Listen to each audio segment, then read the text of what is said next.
Let's crack on into things. It is Geographically Challenged episode number 76, and we're very excited to be back in the studio. We've actually got 3 studios set up today. It's fucking awesome. We've got me in the Brisbane studio, Pilski's over in our Seoul studio, and Bleh is in our Bangalore studio, which is really, really awesome.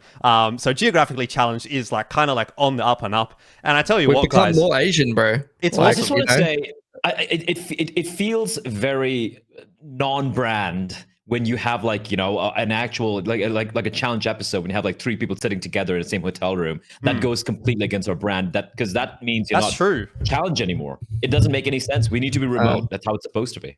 I haven't thought about rename the in-person episodes to like mentally challenged or something. Oh, that'll work. That'll definitely work. I tell you what, though, one thing that's good is that we're not financially challenged anymore. I want to give a quick shout out to SkinClub, of course. For those of you that have watched the last couple of episodes, you do know about this. We are sponsored by SkinClub for the next few videos, which is kind of cool. Thank you very much to SkinClub. And they wanted us to give a little bit of a shout out to the articles and all of that jazz that's going on over there, which is something that I didn't really know about, by the way. I just thought, you know, this is a case opening site, a gambling site, whatever. But apparently they have a little bit of extra stuff going on there as well. So you guys should check that out. There's some articles. I had a bit of a look at the portal. You can click on it. It's down in the description. There is a link for you guys to check out. It's their community portal. There's lots of like articles and videos about the pro scene and stuff like that. And about CS skins apparently as well. So that's kind of cool if you're interested in that. There's like a little Mongol section as well. So I know we've got a lot of Mongolian fans. You can go and check that one out. So yeah, thank you again, obviously, to SkinClub for sponsoring the last couple of episodes and the next couple of episodes. And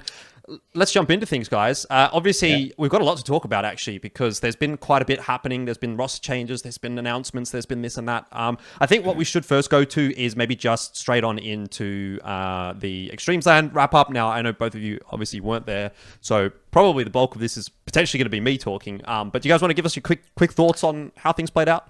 I'm just gonna. I did watch the finals and the semis a little bit here and there. But for me, my main takeaway is just if you take away Mongols, I think Asian Counter-Strike right now, it's what I'm talking. I'm not when I say Asian CS, I'm not talking about the events. I'm not talking about everything else. I'm just saying the caliber of Counter-Strike being played and strong teams being present right now in mainland Asia. I'm talking about East Asia, Southeast Asia, whatever. It's pretty piss poor at the moment, honestly. You know, there's no real proper full-fledged lineup. There's always some change happening. I don't care which team you look at. You're looking at like, you know, your Tyloos or your Lynn Visions or Rare Atoms. It's always like, who's the 5th going to be? Is this just a stand-in situation? And even the CS looks so shoddy. And you look over to Mongolia, and we've touched upon this in the past as well, but if you take away the Mongols, the rest of the teams, sure, there are some individually very gifted players, but the CS quality overall, it's pretty rough, honestly. So Mongols are literally single-handedly carrying Asian CS on their back right now, honestly. Yeah, I'm not really sure like what's going on right now because we were like moving in the right direction last year, getting a lot of like promising-looking teams together, getting some solid Chinese teams together. Like you had the Tyloo kind of super team coming together. Rare Atom was punching above its weight. And then we've ended up in kind of this weird parity period right now where a team like Skyesports could just come out of absolutely nowhere and sweep the entire tournament. Like, credit to MENA for having 2 teams in the top 4 at the end of the day. I mean, part of that's down to the draw. Like, putting Atox against Tyloo in the quarters is a bit troll, if you ask me. But end of the day, like, you play who's in front of you. And look, it's a good event for the MENA teams. And I think it definitely kind of shows that some of these teams from the Middle East, you know, these guys do play in EU and things like that.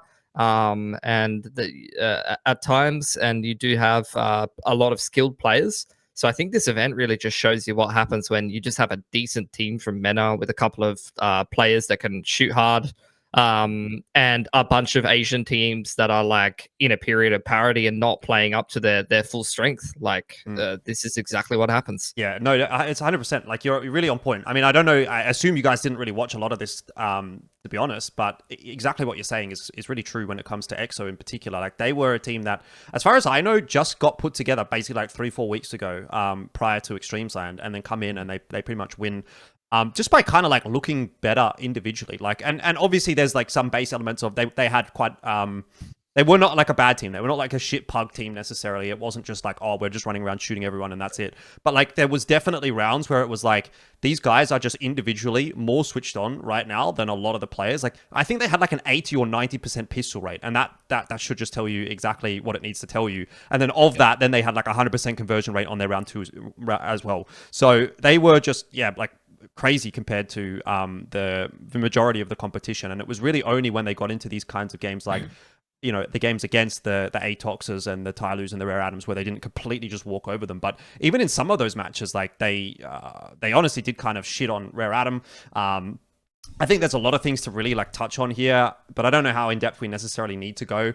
My main takeaway is like, yeah, it's good to see EXO, kind of come out the gates and do something pretty interesting. Shout outs, obviously, like you guys said, to the MENA region. But even as I understand now, like that team doesn't exist right now. Like I think Paul Bandana, who was in there and he was a substitute for the event, to my knowledge, is already playing in a different team. So, this is the problem that I have with the Middle Eastern region in some cases, is that like, I think the talent is definitely there. Like we've seen it no doubt in the past as well. The fact that GG Howe has made it to the top 4, I guess that's credit to them as well, because that's been a little bit more of a like long-term project, even though again they do cycle through a lot of players. It sort of sucks to me to see like EXO come in, win this event, and then be like, okay, are we even a team going forward? Because there was definitely some fucking talent in there. I could tell you this Oscar guy, he's the AWPA, he's from Saudi Arabia. He was fucking sick, right? Like, and if we're talking about like actual Asia-based talent, obviously that's in the Middle East, but Middle East is part of Asia. It wasn't as if this was a team that was like getting carried by like one guy from Ukraine, for example, which is like sometimes the case with these Middle Eastern teams. Like this was a team that was actually like genuinely quite interesting from the Middle Eastern region, from the Middle Eastern players as well. So that was like the cool standpoint that I saw. But it's just sad that it's like, okay, is this even going to be a team that we're going to get to see like going forward in the future? So that would be my main sort of unfortunate takeaway, I guess. But I wasn't mad about it. Like I wasn't mad or unhappy to kind of like see a different region come through and get a dub. Like that was a cool storyline for me. What I was a little bit disappointed about was just the general level, and this is kind of tying in with what you said, Per, is like the general level that we got out of a lot of the teams at this event was actually quite horrible. Like Rare Atom, they looked fucking shit, bro. Like, and that also followed into their most recent ESL Challenger League games. I don't know what's happening with them right now. There was people talking about somebody potentially like retiring after this event. I haven't seen any word on that yet, but they looked horrible in that quarterfinal. As I understand, they had some tech issues, which may have been a problem, obviously. I did send Kaze a quick message afterwards, and he said, yes, there was some tech issues there, but like they just got absolutely fucking slammed by EXO. They didn't look like they were switched on at all. It didn't really look like they cared that much. Tyloo was playing with Orman. Atox did pretty well up until that grand final, but even then, like the grand final it was close-ish, but it was kind of like you always got the sense that EXO was going to win. It just didn't really feel like there was much fight in a lot of these games. Like I think that the semi-finals and the grand final were really quite average. Like they were actually really quite boring. The best game of the tournament to me was Atox versus Tyloo. Atox looked fucking switched on. Tyloo, obviously we know they shoot well. They're still, even though they're playing with Orman, like they're still a decent team. And Atox was looking really fucking awesome in that game. And then they came into that semi-final. They beat GG Howe close. And then grand final, it was like a completely different team. So it was like, what happened there? Semperfi as well were kind of like okay, but not amazing. I got to be honest, I sort of expected a little bit more, I think, out of Semperfi. GG Howe, GG Howe's definitely, I thought, a beatable team for them, but they didn't really get super close in that game either. But yeah, I don't know. Overall, like the event itself was fantastic. Like I've got no qualms about eXTREMESLAND at all. I thought that the way that it was run was really, really good. Is exactly what I said last year. This year, I think it was even better. It was bigger. There was more people there. The staff were really good. Production was generally quite good. Like it was a little bit, you had to deal with a couple of things, but for the most part, really, really good. So from the event standpoint, really, really good. But from the gameplay standpoint, I was a little bit disappointed with the level that we got from like the big teams, which is funny because I thought that the weaker teams, the teams that we wouldn't have expected much from, were actually quite cool to watch. And, like ROG, the Thai team, didn't expect them to make it into the quarterfinals, but they made it. That was fun. God's Reign was kind of fun to watch. Dreamscape even, didn't expect anything from any of these teams, but they actually were kind of like, they were actually better than I thought that they would be. So it was kind of weird. Like the top end was worse than I thought it would be, and the bottom end was like actually markedly better than I thought it would be. So I don't know if that's a good thing or not, but That's what it was. I think it's two things. I think, sure, some of them playing good, like God's Reign, for example. I think they got a win over Dreamscape. That's pretty solid for them, considering I won't lie, not a lot of people had many expectations for them. But also, yeah, at the same time, it's just the fact that the top teams. Look, man, it's going to come. I'm going to be critical of a couple of things. Like you're talking about these Middle Eastern teams. The reason they're not able to field a proper solid team for a long time is they just don't have organizations or orgs out there who have the money to invest in them. On the flip side, you look in China, you look at the eastern side of Asia, and they have so many orgs, but the management is just atrocious. It's just horrible management, and this is something which we used to say when it comes to a lot of the NA orgs, right? The EG comes to mind of late, all these orgs, and you're wondering what the fuck you're doing with some of these decisions, and it seems like the case is no one solid voice in any of these teams, be it Tyloo, be it your Rare Atoms, be it your fucking Lynn Visions, where they're like, all right, this is what I'm going to be going with. And I feel like maybe the players are having a little too much agency and they're just like flip-flopping. No one's really able to, come to one cohesive, conclusion as to this is how we want to approach things, right? And at this point, it's so frustrating because you've been given so many opportunities. Mongolz has single-handedly lifted the scene, given more spots in all these events and all these regions. In all these events, which is going to be following the VRS and all of that. And yet we don't have a second team from Asia to feel where we can be like, okay, they're kind of close to Mongolz. They're not a Mongolz, but they're at least maybe 70%. We don't have that. And it's been at least a year and a half, a couple of years right now. So I'm wondering, when is it going to change? It has to change because the Mongols made it happen. Now, it could be because of Mara just being, the godfather of Mongolian Counter-Strike, whatever. But where is that other secondary Mara, the Chinese Mara or whatever? Haven't seen anyone like that. And this one is frustrating. Watching eXTREMESLAND for me, honestly, I won't lie. As much as I love the fact that we have 16 teams coming from all over of Asia and everyone's getting a shot right there, if they condensed it to just 8 teams, I think that would have been better, in all honesty. Because it just felt like so many games were just pointless, man. I mean, there was definitely a lot of that. Like in the first, I would say it was probably like the first 2 or 3 days, it really felt like there was games where it was like, this probably doesn't need to be a best of 3, for example. Like this could be a BO1. It's really hard because, I agree. Like I'm definitely for seeing 16 teams, but I think it has to be done a little bit better. There was a couple of slot allocations that I don't think necessarily were the way that they should have been, or in hindsight could have been a little bit better. I think definitely Japan deserved a slot over Korea, for example. That Korean team was just absolutely average again. They've been 2 years in a row a complete non-factor. So, there's actual teams in Japan. Might as well try and give them a bit of a crack. But look, it's a conversation point going into next year. As far as I understand, they are planning to do another eXTREMESLAND next year, which is already a really good sign because there's conversations happening 12 months in advance. And like I said, I think the actual event, the way that it was run and everything was really, really well done. So I'd love to see it come back. But yeah, I think that everyone there was kind of like looking at it and saying, what can we do better next year? I had a lot of conversations with a lot of the Zowie guys and even people that were not Zowie representatives necessarily, but were involved in the event in some way. And they were very keen to kind of get a bit of an understanding of at least what my perspective was on how could this have been better, what was good. And I think there was definitely a lot of good. I would say, obviously the criticism always gets the clicks and gets the interest, but when it comes to the actual takeaways, I'd say there was about 90% positive takeaways for me and maybe 10% negative takeaways. So for me, overall, really, really good. One of the big negative takeaways as well that I haven't mentioned so far, this Fated Rise roster, by the way, this that came through the Chinese qualifier, I had a lot of expectations for them because they beat Tyloo and they beat Lynn Vision in the qualifier. And then they come to LAN and they got absolutely fucking shit on. They were so bad. And it was like, why... I was sitting there thinking, why are these guys here instead of Lynn Vision? Like, Lynn Vision could be in this slot, but they lost like a best of 1 to them. And they're here losing to fucking Blaze Warriors, which is the Vietnamese team who's literally never played out of LAN, never played outside their country before. You're losing to Blaze Warriors and ROG, which is the washed up Thai team. Like, come on.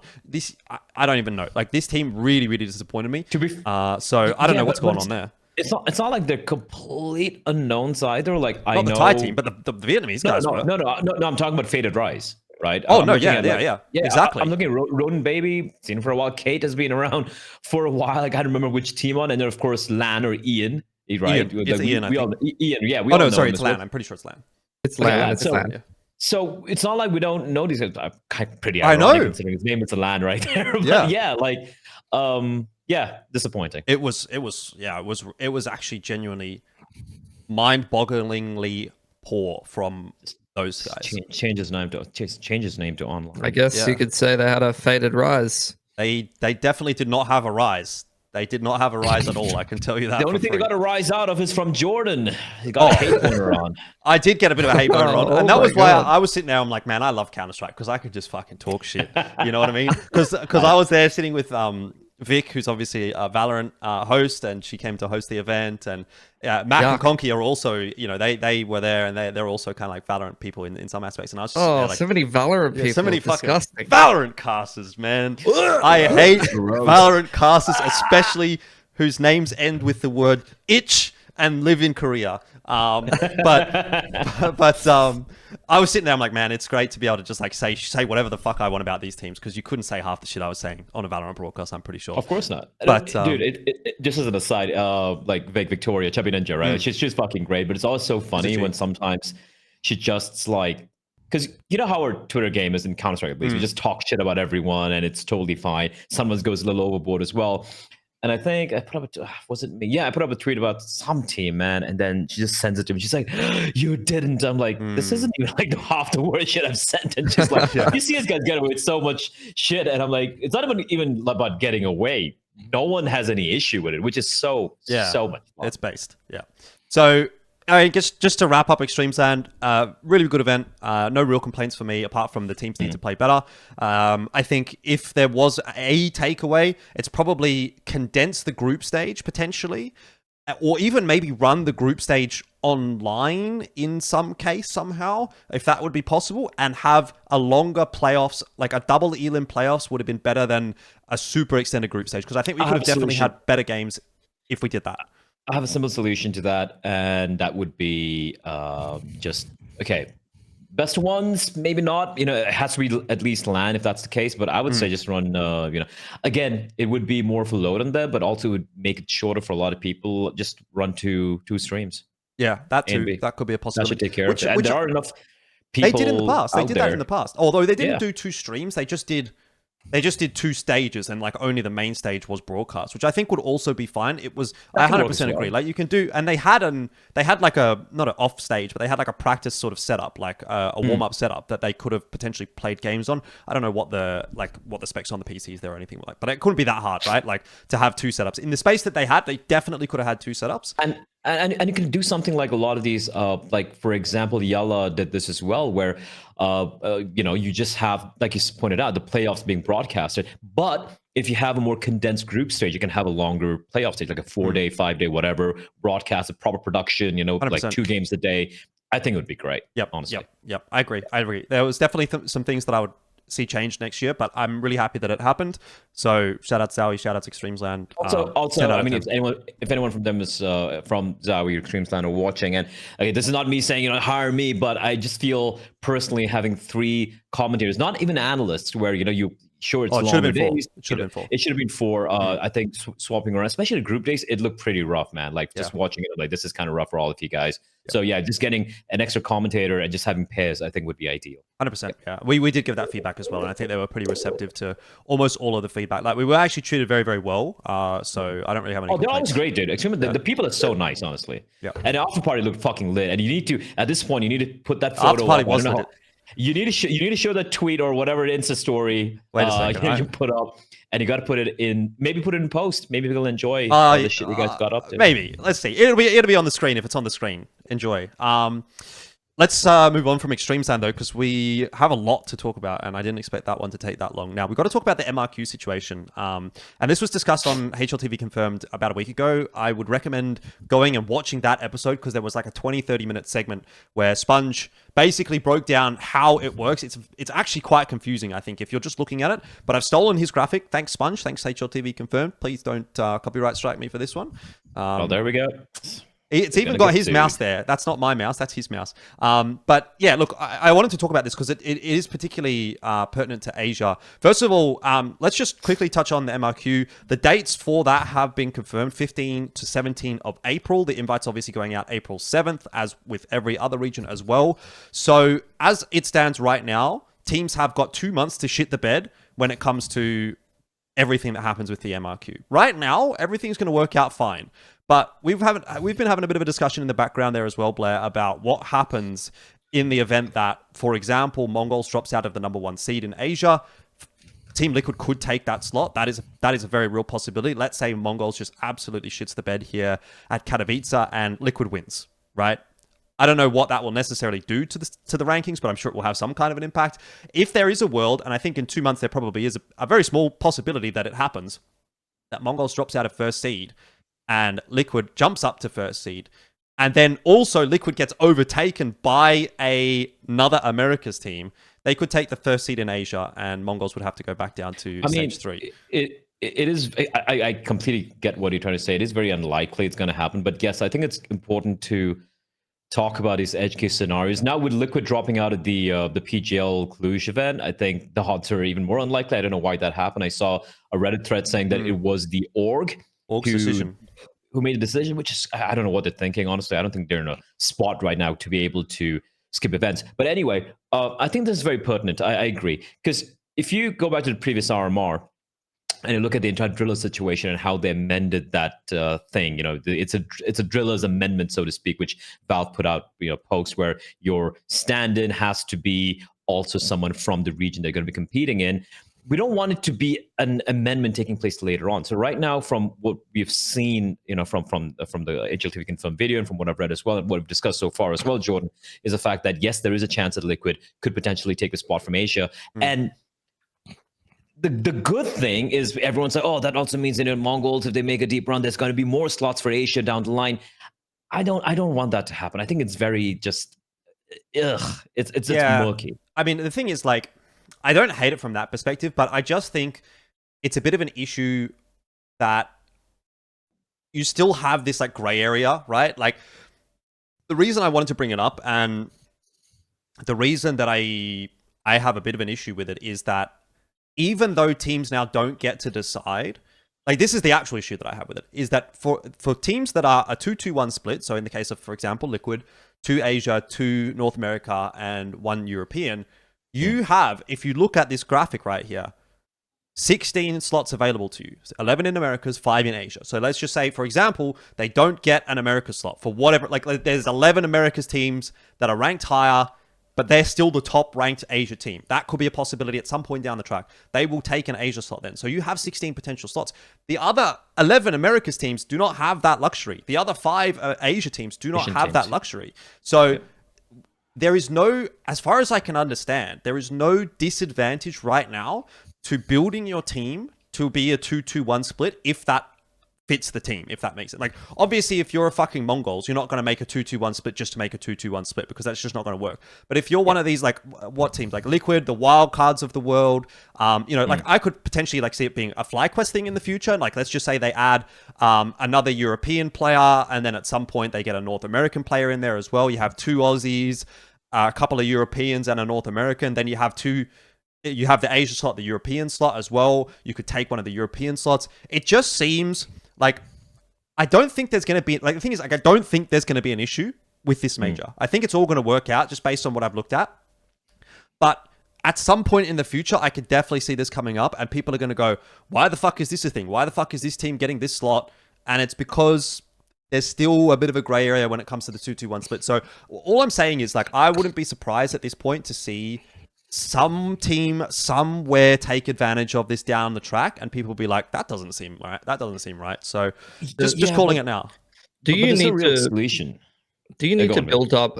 You need to build up points over time to do that, though, right? Like, you need to accrue a certain amount of VRS points with your team. Yeah, I think that makes it harder to do these kind of projects, because usually the way that people make these kind of rosters is like pump and dump, like with the fucking Middle Eastern teams and shit, where it's just like, oh, we'll just pick up 2 Europeans and stuff. I understand what you're saying. And, like, I'm not necessarily, like, implying that teams are going to specifically build a team to like take advantage of it. But I just, I'm looking at this and I'm saying, why is it fair that Team Liquid, as an example, I'm nothing against them, but why is it fair that they get 16 potential invites into the major, whereas the Mongolz would only have 5, for example? Because they're just purely because there's 5 Asian players, as opposed to a 2-2-1 split. Like, why I know, I had a conversation with this in the Discord group as well. Like you guys can check out the Discord. There's a link in the description. We had a big long discussion about this when we were trying to figure out. Initially, we were like, how do we know what slot they get? It turns out that there is a weighting to these slots. So if you can get a Europe slot, you will take a Europe slot. If you cannot get a Europe slot, but you can get a America slot, you will then take an America slot. And then if failing all of that, you can take an Asia slot, you will take an Asia slot. So it's not as if you can go, I'm just going to take the Asia slot. But yeah, you can't decide. You can't pick. You don't get to decide. It's so you would have to fix your VRS points to get the slot that you want. This is the thing. I'm not saying that you want. I'm just saying you want a slot. You don't want the Asia slot specifically. You don't want the America slot specifically. Yeah, it doesn't. You are just saying you're playing the same event anyway, right? We're playing in the event now. Like if I'm the 12th ranked America's team, but I'm the first ranked or third ranked, for example, Asia team. Like if that's a world. Right. I actually take one of those Asia slots where I did not qualify for Americas. But it's like, but if I'm actually playing in America, for example, like if I'm playing in the, it's just right. It's just a bit. So weird. There's a world where like a team that's based in another region could take an Asian slot away from an Asia team. Yeah, but it's not even just the Asia thing. It's like not even just the Asia thing. Like let's say you're a European Americas mix. Why do you then get 27 potential invite slots? Yeah. As opposed to every other European team only has 16 chances of making it in. That doesn't seem fair to me. Just purely because you have two players from the Americas.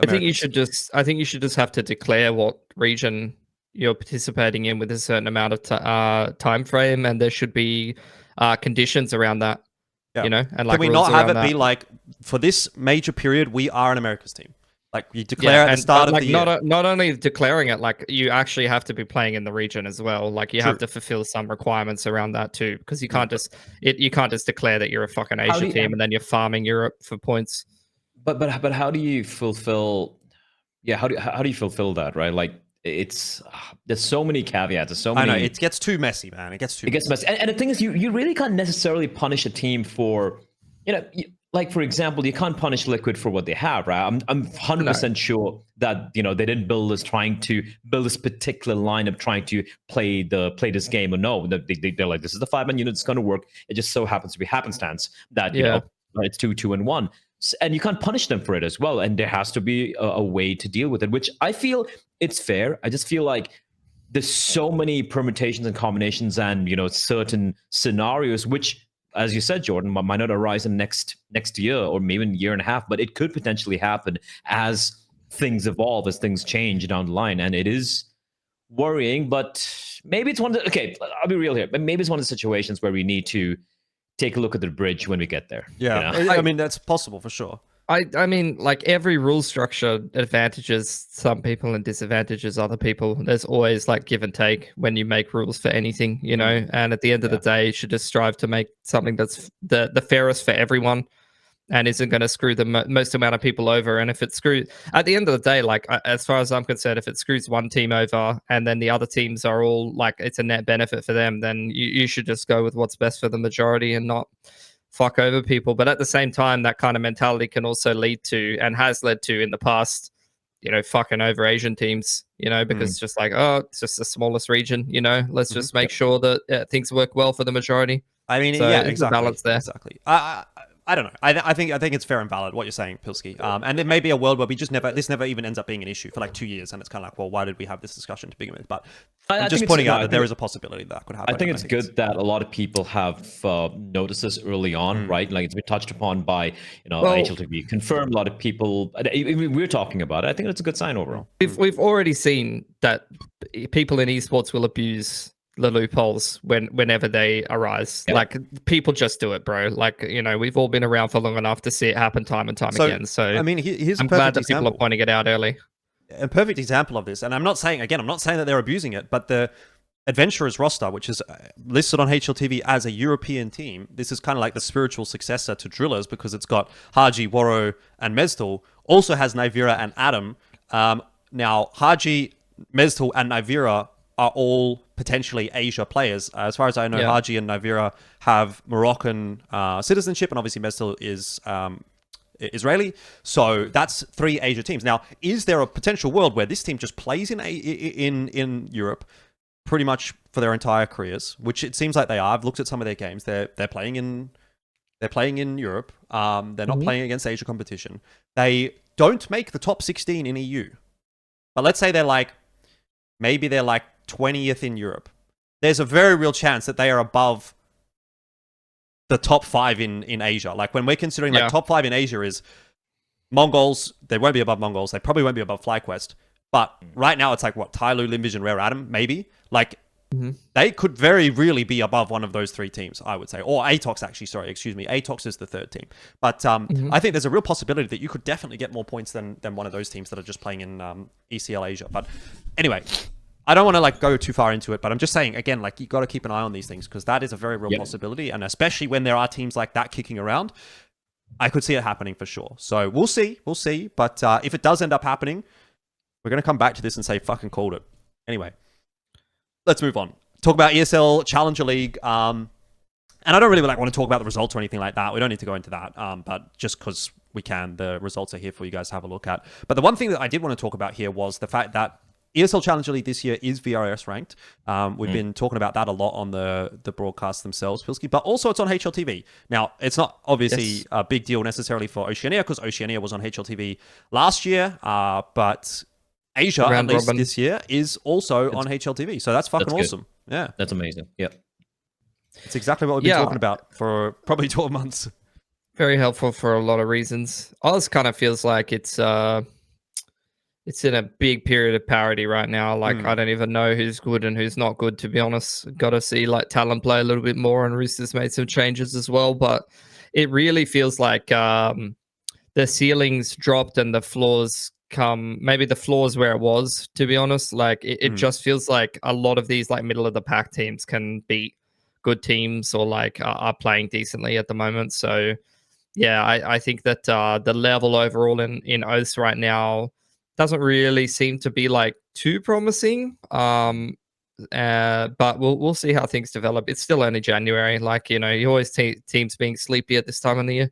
Yeah. The one thing I'll say as well, I guess that we should probably touch on is the fact that FlyQuest is not in ESL Challenger League this time around. I don't think that was much of a surprise. How many Pro League spots are there from this? One or two? Just one from O's, 2 from Asia. Okay. Yeah. Interesting. So I think it's fair enough on the behalf of FlyQuest. I think that they, you know, based on the discussions that I had, they were sort of expecting people to like be a little bit more like against this as a move. I don't know. But I think mostly people are just like, yeah, whatever. Like that makes sense. They're not really going to spend time playing in ESL Challenger League O's, especially if it means they have to move Regali down to Australia for any significant amount of time. I thought there was a possibility they might like pull him here for like 2-3 weeks and just like play all their games in that 2 or 3 week period, and then, you know, maybe tie it into like a qualifier. I think there's an EPL qualifier, and there's like maybe a Dallas qualifier as well at some point in the near future that they may have to come back and attend if they don't reach the threshold for the VRS invites. But I think, to be honest, the way that things are looking, it seems like they're getting a lot of invites.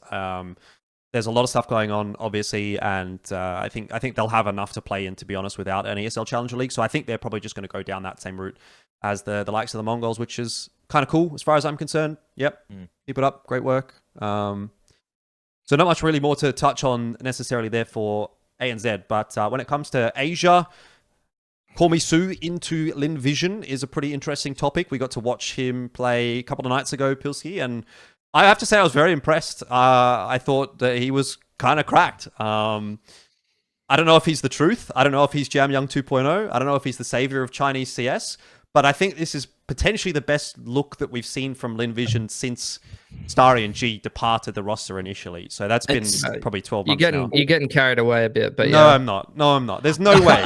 You can't tell me that the Lynn Vision that we saw is not better than this Lynn Vision right now with Zaka hoping and Starry. Do you guys remember? Which team he played on earlier? Wildcard. Yeah. And that's the thing. He was playing with Stan, and this is like, you know, the core Wildcard's still playing right now. You know, you had Jaba, Sonic, and Stan. And I know he didn't play for a long time, but when I saw this guy play, because I remember, you know, seeing a Chinese flag, I'm like, all right, it's probably like a Chinese student or something, or, you know, a Chinese national studying there for a while. He said he's an expat, which like makes it sound like he's not a student, but he's working. I believe he's a student. But I'm sure he's a student. Like. But the fact that he's back home, I'm guessing, and this was like, wait, let me see when this was played. Well, it was literally less than a year ago, May 2024, right? So pretty recent. So maybe he's come back to China, we don't know, right? But at least looking. But the good thing is, man, at least he was exposed to a different style of CS, especially playing on a stand, even if it's a very short period of time. I think it's obviously going to help any new young player. Bleh, absolutely. Don't you worry. This man was dry pushing up a dark 4 rounds in a row on Dust 2 going on through CT smokes. side. It was crazy. Do not worry. He is not playing structured CS. He is a fucking demon. He's a spiritual successor to somebody. So he is just like it's somebody part 2. All right. No, you know what? He did throw a lot of util for the boys as well. Like he definitely knows how to play within that structure. But if you don't think he's got that dog in him, you are so wrong, bro. Like he's more like a rabid fucking animal. You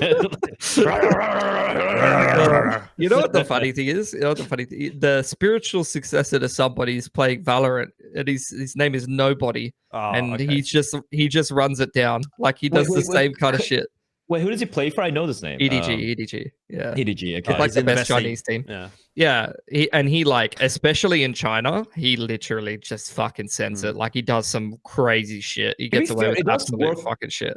It doesn't work in Valorant. At least when I used to watch, to the last time I used to watch it, you have really good, like, I don't know, like a Jet or a Raze player or whatever. You have the tools to just run in and fuck people's shit up. So he just does it on fucking whatever role. Like he just walks down mid and just fucking does crazy shit. So or aggressive. Look, he has a bit of aura.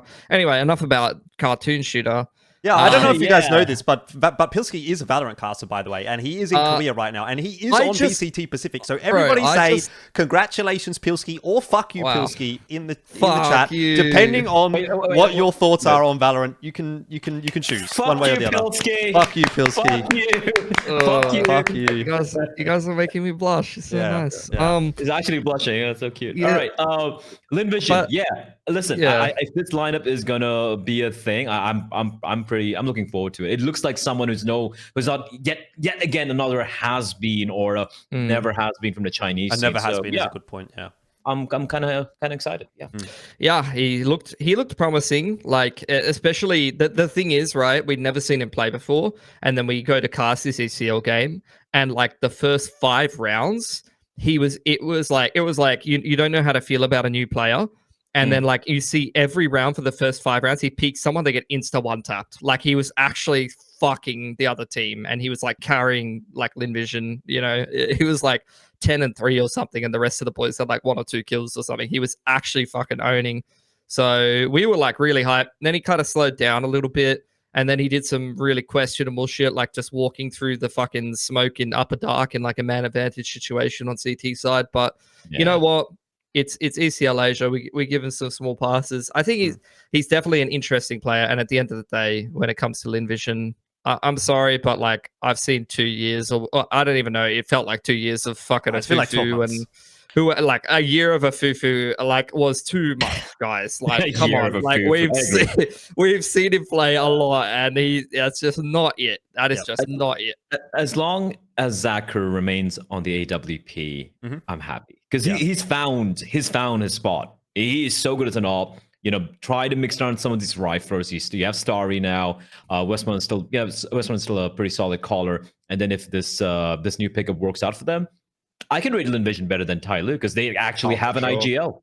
Yep. No, I think they will be. I actually legit think they will be, which is like abysmal for Tyloo because it's like, I know, bro, you guys had it. You had the roster, you did nothing with it, and then you just let it go. You just let it go. Like, what the fuck was that? Like, come on. Yeah. Here's my takeaway. I mean, look, I think at the end of the day, I kind of agree with you guys that I don't know that he's going to be, the next thing since sliced bread necessarily, but he at least looks better than Flying and a Fufu ever did in that Lynn Vision roster off of just one ECL game. So that at least has me going, okay, like, obviously, in addition to the fact that we've still got Zaka on AWP, that we've got Starry back, that we have that like core 4 of the Lynn Vision that was actually good, plus finally like a 5th that at least looks like it might be something of interest. That has me going, okay, you know what? I'm not mad. I'm kind of happy. So I'm keen for it. We'll have to wait and see. As far as Tyloo's concerned, I mean, we do have to have one part of the episode where we do bash on Tyloo every single episode. It's either Tyloo or Advent. Advent's old news. Dude, Tyloo's like a 12-inch cock, right? That has premature ejaculation, so they can't even do porn. It's such a What's he even saying? Because you have like Mercury, Mosier, and you have Jam Young, and it does fuck all for more than a year, and it's so frustrating. Now Attacker's back. Is this? Listen, are you saying this? Attacker in 20. Oh, bro. What? Are you saying this from what's the word? Fucking hell. From experience? Well, yeah, are you saying this from experience? Like, you struggle from this? You've got the fucking 12-inch cock. And there's a reason why he's so comfortable on camera. I don't have a 12-inch cock, so I'm good, man. I'm good. I don't have to be good porn. Bro, like, I don't know. Attacker coming back is just what, like, I don't know. You never know. You never know. I've been happy, but now is that coming in as like he's coming as a rifler, right? Not even IGL. So like, what the fuck is happening? I don't even know who's IGL. No one ever knows. Don't let Attacker call. Why are they getting guys who've never called call? How is Attacker just on the Tyloo books for like a decade? Like, what, are they paying this guy the whole time? Like, he's just been perma bench for like 10 years. He's been all this while, and one day there's a knock on the door. It's like, I've been in the dark for so long. You get to play Attacker. And he comes to the practice room every day. He's like, hey, can I be on the main roster today, please? I've still got it. I wonder who else is there in the dungeon. Wait, is Advent now in the dungeon? I don't know. That's the thing with the Tyloo dungeon, you know? I don't actually know. I think he might still be like on the books for Tyloo. Let's have a quick look. Oh, he's in a dungeon then. All right, cool. Okay, anyway, can we just pick a Rare Atom player that's going to join Tyloo and actually have two amazing Chinese teams? On Tyloo's HLTV page, Danking is still there. So I don't know if he's just oh no, actually I had a conversation about this with someone in China. Danking is still signed to Tyloo, but only as a streamer. No, only if he wants to play in esports. Like if his streaming has nothing to do with Tyloo, he can do whatever he wants, but should he choose to play any competitive CS, whether that is for Tyloo or not, it's got to go through Tyloo. So presumably he's still contracted to Tyloo, and if he wants to go somewhere else, someone's gonna have to pay a buyout. I'm not surprised. He's not going to go back playing. Like he's doing very good streaming. Yeah. He's the biggest streamer in China for CS. I'm really not surprised about that. Like I've played for Chinese orgs and looking at some of these contracts, which I refuse to sign, by the way. Like there is shit in there that's like any of your esports income belongs to the org, or like, and you know, there's like broad sweeping statements that like in my brain I'm like, you can't possibly get someone to fucking do that. And then you see stuff like that where it's like, I mean, he just has to be a streamer, or even someone like Slowly, where like he was on Tyloo CS and now he plays for the Valorant team because like maybe he's just like, you want to play for Tyloo in fucking PUBG Mobile, or you want to play Tyloo here, so you're gonna play Tyloo on fucking Valorant? Like, dude, I never really thought about Slowly. He just disappeared. Dude, he's actually fucking in Valorant. Like he was but he was a good player. He's good. Actually a solid player in Tyloo. Yeah, he was good. I'm very surprised he left CS. Honestly. I mean, he would actually fit the current team, right? Like they need an anchor player that's gonna not just get him back. If he's so good, just get him back. He could be good. He was solid. Yeah, but surely we want like Chad King on Lee Hang. Just go to Tyloo. I do love how no matter what we talk about, it's Tyloo. It always circles back. It always circles back. Yeah. Just can't quit them. Dude, the thing is, like, I love the drug. Yeah, they've just been so bad for like 2 years that I don't even know. But they were. They were so good. I know, they just but never played a tournament, and they choked a major qualifier. Yeah, but they were so bad for like 2 years, and then they finally were like, ooh, for like 3 months, and then it was like. You know, is that your O sound? Is that his way you sound? Ooh.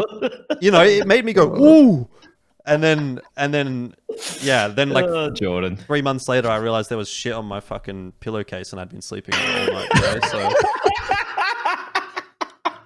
anyway, let's move on. Enough about Tyloo. There's so many things I want to touch on, though. Let's move on. Back into the first time China. you've said that. Yeah, back to China. For all the right reasons this time around. We've been talking a lot about ACL, and again, I don't really feel like this is getting that much like traction. So I'm going to keep fucking talking about it until someone starts caring, because I care. The ACL Asia Champions League format was announced while I was over in China at eXTREMESLAND, and I did also get to chat to one or two of the guys that I think are going to be involved in it. So they actually seemed like genuinely CS fans, you know what I mean? Like, they were very China CS fans, I'll say that. They were like, we need to make China great again. I was like, okay, fair enough, mate. Can you take Asia with you as well, though, while you're doing that? But they were actually, like, they were quite into it. They were like, oh, yeah, like, Valorant, it's kind of taking over. We want to get a Chinese team in the major and have them do well so that people will be interested in China again and stuff like that, in CS in China. And so I was like, fucking, that's sick, man. If you're the guy that's, like, running this, then, like, you're actually a CS fan. That's really cool. That's the first positive sign. But just wanted to give a quick shout out to it. So you can see here the schedule for it. It's open qualifiers in February to April. Now, the open qualifier is China only. So that's just going to be Chinese teams. So we don't really care too much about that. I don't even imagine that there's going to be a whole lot of interest in that necessarily beyond just specifically in China. But here's where it gets interesting, is when we go into the closed qualifiers, which is late April. It's actually got a clash with IEM Melbourne. So that is a bit unfortunate, but it's going to be the 4 qualified teams from the open qualifiers, so 4 Chinese teams, plus then the direct invite from, it is the 5th to 16th teams in Asia. So that'll be, at this stage, if we can go and have a quick look at the HLTV, well, it's not the HLTV ranking, but I go to HLTV to look at the ranking. The Asia ranking, the VRS Asia ranking on HLTV, when it loads, is, right now, Mongolz, Liquid, FlyQuest, Atox, Lynn Vision. I leave Liquid out. I'll disregard them. They're probably not going to play in this. But Mongolz, FlyQuest, Atox, Lynn Vision, as it stands right now, would get an invite into the playoffs, as you can see here. So that means everyone below that will get an invite into this. So it's, is that 12 teams? Yeah, it's 12 teams get invited, plus the 4 teams qualifying through from China. So those 12 teams would be Huns, Tyloo, Rare Atom, Chinggis, Akimbo, UR, Rooster, Just Swing, God's Reign, Mind Freak, GG How, House Bets at this current point in time. I don't know when these invites actually go out, but those would be the teams that would get an invite to this particular part. And from this point, it is a LAN in China. As far as I understand, there's a LAN happening in China for this. Are you sure they're letting the Australian teams come to the party? They are, but they have, because they have to, because it's a VRS ranked tournament, and because of that, it is ANZ is part of Asia, and so they are inviting everyone who is an Asia team. This could be huge. Yes, it could be huge. I want to touch upon one quick thing here. The clash with IEM Melbourne can be avoided if they just roll it back a week prior, because that's going to be when Yalla is happening. Now, Yalla is not a VRS ranked event, at least for this this season, right? Because of VRS and CCT and all the stuff that happened with Valve. If they can pull it back just a week, people can play there. Yeah, I think it's too late for that, would be my take. From what I've seen, there's a lot of moving and shaking going into this. I know, but it's not. However, I also don't think it matters necessarily that it does clash with IEM Melbourne. It sucks for potentially the Australian teams that would want to go and watch IEM Melbourne, and maybe some talent from Australia that might like to work on both of those events potentially. But if we consider that it's only the closed qualifier that will clash. So when we're thinking about who gets invited to the closed qualifier, none of those teams are getting an invite to IEM Melbourne. So none of those teams actually clash. It's just from a viewership and a broadcast and all that kind of perspective. But playoffs is actually after IEM Melbourne. It's the week after IEM Melbourne. So that would be where your Mongolz and your FlyQuest, who presumably will be the 2 teams that get invited to IEM Melbourne from Asia, are not affected. No, 100%. It's going to be Mongolz and FlyQuest until something crazy, unless something crazy happens. So it doesn't affect them, and then they can still go to this. Cool. Now, I don't know whether they will go to this or whether they will decline the invite, and I don't know that they have even received an invite at this point in time. I was talking to someone from FlyQuest, and they were sort of saying, like, we're not really sure yet. Like, we don't really know what this even is. So I think there's still something that needs to kind of be figured out there, but you'd want to obviously see FlyQuest and Mongolz here because it's an Asia event. But even in the case that they don't attend, I think this is still a fucking awesome event for Asia. Like, this is what you want. considering it's a VRS, and also it is a qualifier for the EWC, right? As far as I know, yes. Yeah, so I think they will attend. Like you can't afford to say no, especially even if you're not thinking for Austin, you're thinking like long term, right? Because wait, remind me, what's the cutoff of the VRS for Austin? I don't know. You mean the date? No, the event where it gets cut off, like where the points are considered for the major. Oh, it's April 7th is the date, but I don't know what event is before or after that. Okay, I know. So I think it's Blast. I think it's Blast Monterey. That's the final one. Yeah, IEM Melbourne is after it for sure. I know that much. So whatever they're going to be playing for is going to be for the VRS rankings for next season and everything. But I don't think teams like Mongolz and FlyQuest can afford to say no to this. Also, going to play EWC if you qualify for it, which is going to be taking place for the next season, which is going to accrue you more points heading into the second major of 2025 as well. So I'd be very surprised if these two teams do say no to the invite. Yeah.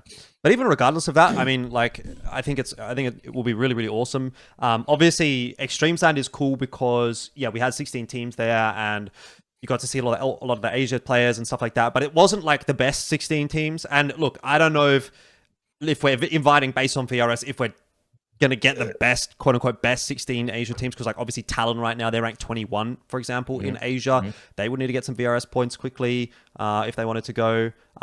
There's obviously a few teams that you could probably bump up or down one way or the other, but like I don't think that that's a bad spread of teams necessarily. And again, it is the first of the ACL events, and that will hopefully be enough to kind of like kickstart the VRS in Asia. Like I feel like Asia, there's only like 4 or 5 teams that actually really have points that are of any kind of degree of relevance. Like people are not playing enough events right now to have any VRS points. Like a lot of these are like legacy points from previous events and stuff like that. It's only the likes of the Mongolz and the FlyQuest that are kind of like really getting points that are actually like in a position where like, oh, those actually are relevant points. So, as we go deeper and deeper into the year and deeper into VRS, like it's going to be less like, oh, do we really think like X team, just Swing, which is Marek, Gas, Purely, QQ God, and Vance, are they really the 13th best team in Asia? I don't know. I mean, I guess we'll find out by the time that, 6 or 12 months down the track, everyone's now actually started to accrue VRS points because everything suddenly starts to become VRS points eligible, whereas in previous years, obviously, things like ESL Challenger League and whatnot have not been VRS ranked. So you don't really get a great accurate representation on these rankings just yet. But having stuff like this, really, really important because it does allow things like that to be the case. And also, what I'll point out about this event is it's a $300,000 prize pool, which is quite significant for Asia. As we've said, it's a LAN in Shanghai. At this stage, I believe it's in Shanghai. I did hear rumors that it might be in Suzhou as well, which is, I mean, not much of a muchness. It's quite close to Shanghai as it is. But they've also announced their dates for 2026. It's running from January 3rd to May 24th next year. So we already have a plan into 2026. And they have announced that there will be a 2027 ACL as well. So this is a 3-year plan from VSPO, which is the biggest tournament operator in China for Counter-Strike, VRS ranked, tier 1. It's a tier 1 VRS ranked event for Asia. That is fucking massive, and people should be talking more about it. Yeah, I mean, we've been asking for this kind of league for a long time. And, we always kind of theory crafted about what region and what kind of TOs could pull it off, and this has always been at the top of the list, right? A China based TO that has experience doing a lot of other things, running a league this big for all of Asia is absolutely huge. And we've already said it, especially with like last year for China, with all of the big events that happened, like Chengdu and the major and things like that. We need to kind of ride the coattails of Mongolz in terms of their actual performance in the server, but also of some of the bigger countries and regions that can run events up to this caliber and actually pull something like this off. And I think this always sounds really positive, which we almost never say about these Asian events, right? We always have a question mark. We always say like, oh, I don't know if this tournament organizer can pull X or Y off. I don't know if this country is going to be suitable, blah, blah, blah, blah, blah. But from what I've heard, everything so far sounds really good. Well, I mean, the reason I am so high on it or excited about it is that I think it really ticks all the boxes, exactly what you're saying. Like, it's a legit TO that I have worked with for a decade. I've been working with these guys for 10 years, pretty much, in their various iterations. They are legit. You know, they pay on time, they run good events, they don't fuck around, they are actually good at what they do. So there's a lot of positives behind that. The fact that it's in China, we know that there's an audience in China that will be receptive to this kind of thing. The fact that it's VRS ranked, it's all the teams that you'd want. You know, the format, we haven't even talked about the format. The format's fucking awesome, by the way. Ignore the open qual, don't give a fuck about that. But once you get into the closed qual, and once we get to the top, basically the top 16 in Asia, it's double elim bracket from there on out. So it's double elim bracket for the closed qual to make your top 4 teams that then qualify for the playoffs, in addition to the 4 invited VRS teams, into another double elim bracket for the playoffs. So it's like you literally cannot ask for anything else. Like this, if I would have designed a tournament from the ground up for Asia, it's this. It's pretty much this. So I might just fucking I don't know. Like, what am I going to do if this fails? What am I going to do? Like at that point, it's done. You know what I mean? Like, there's nothing else you can do. Like, if this fucking sucks, then there is nothing else you can do for Asia CS. But this is exactly what you would want. This is exactly how you would run it. So, yeah, I don't know. Maybe I'm too much on the hopium, but yeah. We gotta be. Yeah. Anyway, to bring it back down to something a little bit more negative, because that's where we want to end the episode, of course. Skyesports Souvenir was cancelled. You're going to love this one, Blair. Here we go. Oh, yeah, I'm going to love this one. They cited a lack of communication from Valve. Now, yeah, sure. There's a whole article. You guys can read it on HLTV. I have to just say, I'm really not surprised. And you did their last event, right? I did. Yeah. All right. Here's the thing. Let's go back a couple of years, right? Let's look at when they started announcing these events. Just for people to say I'm being biased, they're from my own country, and I'm not trying to be biased. Right? I love the fact that they try to do something. I like the fact that they seem to have the heart in the right place, but at some point, the incompetence needs to be called out, and it has been called out gently multiple times. But right now, I think it's kind of getting a little unforgivable right now, and I'll tell you why. Firstly, how many events have been cancelled over the past 2 years, citing multiple reasons, saying like 4 or 5. 4 or 5. That's ridiculous. You can't announce an event and then get cancelled it like 4 or 5 times in a year, or even if it's 3 times, that's too much. Then the second time is when. Yeah, exactly. And you lose the trust of everyone. That's such an important thing. And despite that, they had that event which was supposed to take place in Mumbai, and they're like, oh, the Indian general elections. So we didn't. How could you not know about the Indian general elections happening? Which is why you moved from LAN to online. I'm from India. I knew what was happening. And you have so many people in the organization, and you didn't know what was happening? Come the fuck on, right? But still, they committed to it. They did it online. It was an EU event pretty much. They had an Indian team fly out there and play from Turkey and whatnot. Dinka and I worked that event. We worked remotely from India, from Indian studio. It was an okay event, whatever, right? It happened. And then they had the event in Mumbai, their championship mass. I don't even know what the naming system is like. It makes no sense. Souvenir Championship Masters, whatever. I'm not going to get into that. And then day one, it made headlines, right? Like just horrible tables, all these conditions, whatever. And to their credit, they managed to fix it come day 2, and the event did happen properly. But man, first impressions are everything, and you fucked up there. Despite it being the one opportunity for you to really get things, to fix your image and get it done, despite having a pretty bad track record, you had an opportunity, you fucked it up again. And then now the first VRS event, which you wanted to, do, where you would have potentially been a go-to event for so many tier 2 orgs and teams out there to play there and accrue those points. And once again, you cancel it and you say it's because Valve didn't get back to you. I'm sorry. I don't believe you. I don't believe you. I think, again, it has been just a lack of planning, a lack of foresight, a very last-minute mentality, which I hate to say, it's something that plagues a lot of Indian companies in general, and it's coming from an Indian. It's a very annoying thing that a lot of companies and people have in this part of the world, where it's like, we'll get it done last minute. No, it doesn't work that way. Valve announced what the rules are well in advance. You didn't follow them. You didn't get a VRS thing, and now you're like, oh yeah, Valve didn't get back to us. I'm sorry, it's very hard for me or anyone to believe you when your track record is just canceling or failing events and just saying, oh guys, sorry, we fucked up, we'll make it up to you every single event. I'm sorry, it's unacceptable. Also, just to add on to that, with your event getting canceled from or not having VRS points anymore, in what was a very stacked calendar where teams are looking to play events where they can get VRS points, now there's a nothing. There's like nothing happening in that 1 week, right? So teams who had a chance to get those points, to tier 2 teams, up and coming teams who had a chance to get those points, now they've lost that opportunity as well. So you've hurt them directly, right? So, and I'm just going to say it out there. I think the next event they're going to have, I think it's in May or something, under the championship and Masters, whatever. I'm willing to put money down. $10, it's not going to happen. $10, fuck, that's a lot.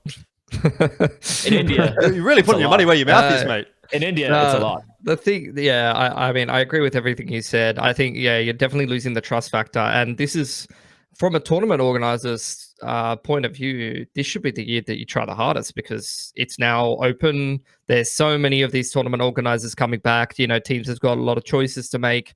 If you have an event that conflicts with another event, or a team has to make a choice, I just don't see them picking Skyesports over, another tournament organizer at this point. And it's not even like the other tournament organizers that are well known and are OG, like Star Ladders and, even PGL's having more events and things like that people know and trust, and have, host of majors and things like that. We're also talking about exactly what we just talked about with the ACL coming up. It's like even within the region, you're having TOs stepping up and running good events. So, you really have to come up to a certain standard, or, you're not going to have the trust or the faith from any of the stakeholders that you're going to be able to pull stuff off anymore. And look at the event, right? Skyesports Masters, right? The next event. It's on May 26th. May 26th, right? That's literally immediately after Dallas, right? And it's going to be happening. It's the last event before Austin. No top team's going to be attending that, like, at all, right? And for a lot of teams as well, because it's past the cutoff for Austin, they're going to be like, what's the point in playing there? No one's really going to show up, in all honesty. It's $500,000, $500,000 for this event. It's an 8-team LAN. They still haven't announced where it's taking place. Which I think they have to, don't they? Like, I think that was a big thing as well with the Valve mandate or whatever that teams. No, I think that's for S tier. I think that's for S tier events. Why? Is this not an S tier event? Like, it's fucking $500,000, bro. What decides an S tier event? I don't know. Anyway, look. Besides that point, the point that I wanted to make here is, and this is exactly what you said as well, Pilski. I want to follow up on that, and I think, and I've had conversations with teams, with representatives from teams, and they actively said, we hope to go somewhere else. Like, basically that was the insinuation. It was kind of like, we have an invite, but we're not sure that we're going to go. We're just hoping some other invite comes through, because they don't want to go to Skyesports. Okay, and that is why would you blame them? And I don't blame them at all. Like, okay, the thing is, I want to be very careful with how I frame all of this, because I don't want to, like, unnecessarily shit on Skyesports and, like, continue to add fuel to the fire, where I think there is definitely an element of the community that's just like, fuck these guys because they're from India. You've already said a lot of positive things about them, though, like in past episodes. So this isn't like you're just coming out of nowhere doing this, It's true. And we have been supporters of Skyesports from the very first announcement 2 years ago. You go back and look when we first did our recording, we said, fuck, this is awesome. But I think there is on the other side of that thing, I think there are people that are very anti-Sky Esports.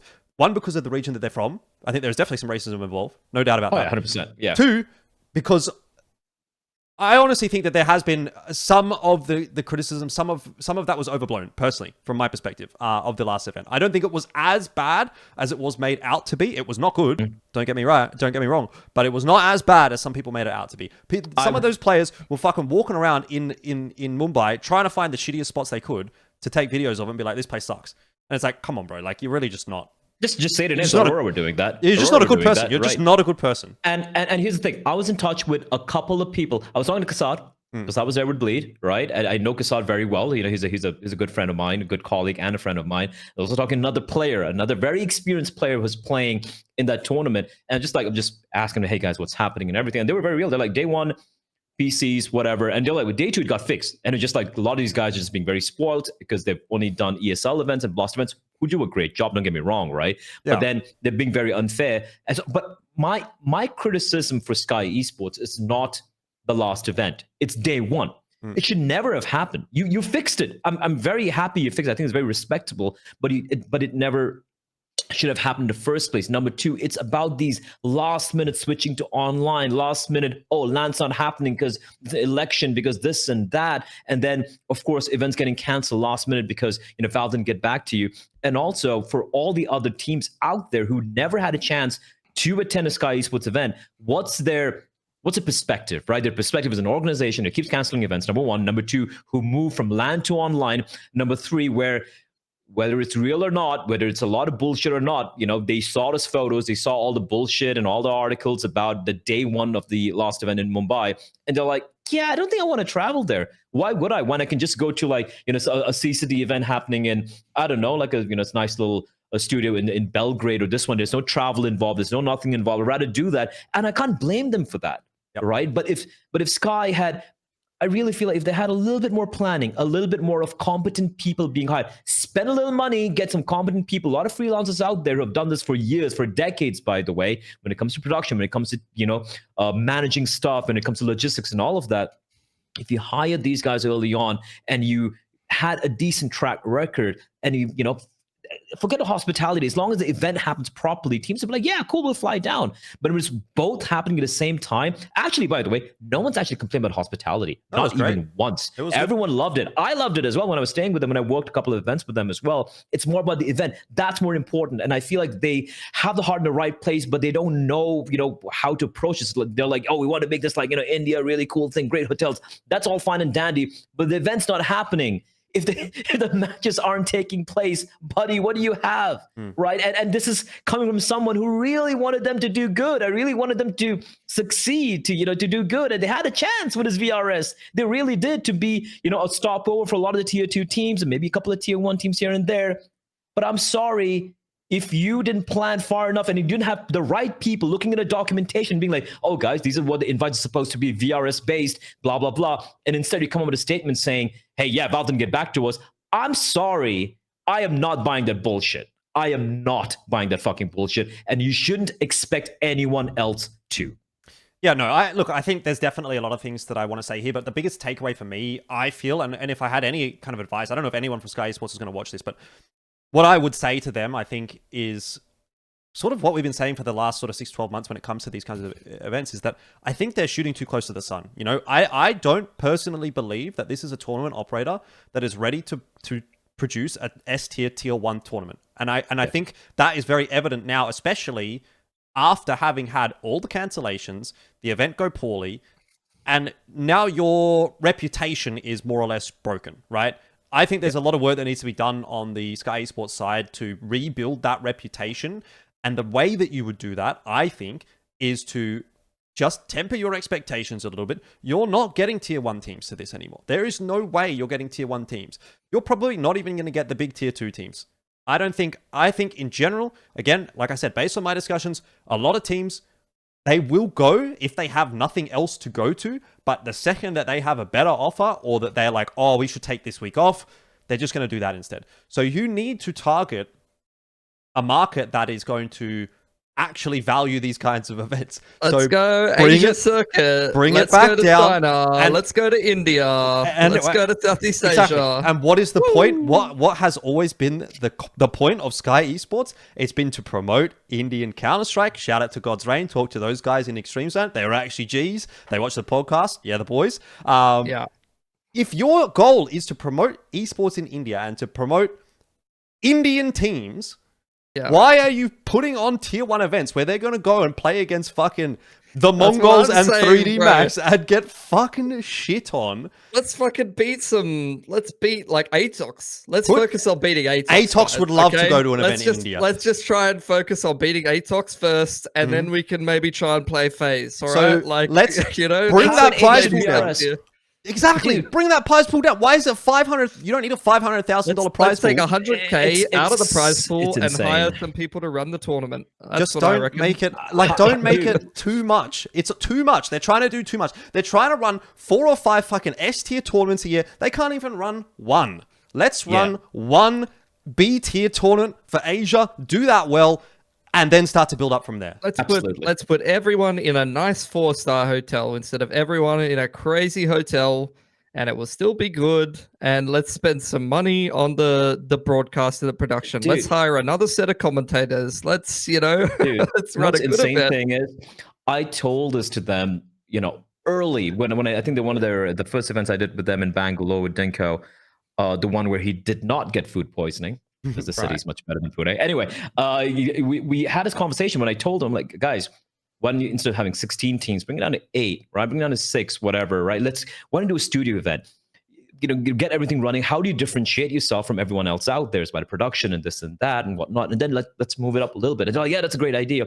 They never listened. It's like 100%, 120% agree with Jordan right there. Flying too close to the sun, your wing's going to melt off and you're going to, fall down. At this point, you're drowning.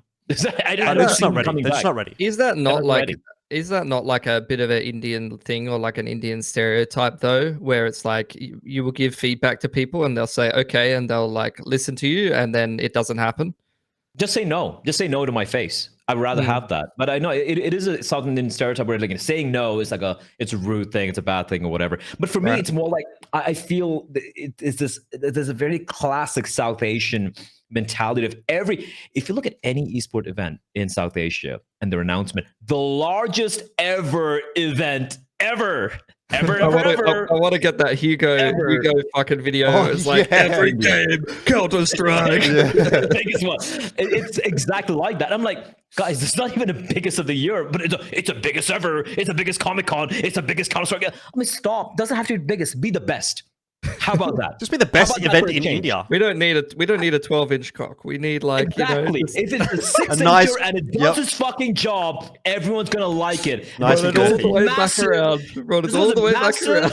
It can't even fucking get it right. What are you gonna like a dangling little thing over there? And it can't even. It's coming in fucking 15 seconds. Who gives a fuck about the biggest? Bro, this episode's getting demonetized. I can tell. It's a good thing we've got a fucking sponsor. Otherwise, we'd be making nothing of this. Jesus Christ. Oh man. Anyway, speaking of cocks, we'll wrap it up. We'll wrap it up. There you go. We'll wrap it up. Good idea. Put a cork in it. Put a cock in it. I think we should actually wrap it up. That's pretty much all we've got for you guys this week. So hope you enjoyed that one. That was fun. It's good to have you guys back after a couple of the non-Pilski and Bleh episodes. Those are fun episodes, but it just lacks the the more unhinged rants and unhinged shit. Yeah. They're nice people. Yeah, we should do one in person sometime. Be good. Yeah. Yeah. Hire us. You can't. Yeah. Hire all of us. Anything else to say at the end of this? I don't know. I thought I was going to say something, but I don't think I've got it anymore. It's gone from my head. Jordan. Fuck you. Fair enough. Yeah, just put another couple of fucks in there to see if we can demonetize it even harder. All right. Like, comment, Jesus Christ. Like, comment, subscribe. buymeacoffee.com/Elfishguy. We need the money. This episode's definitely demonetized as it is. Shout out to SkinClub and check us out on Discord as well. You can join us there for a bit of a chat about Asia CS. See you in the next episode.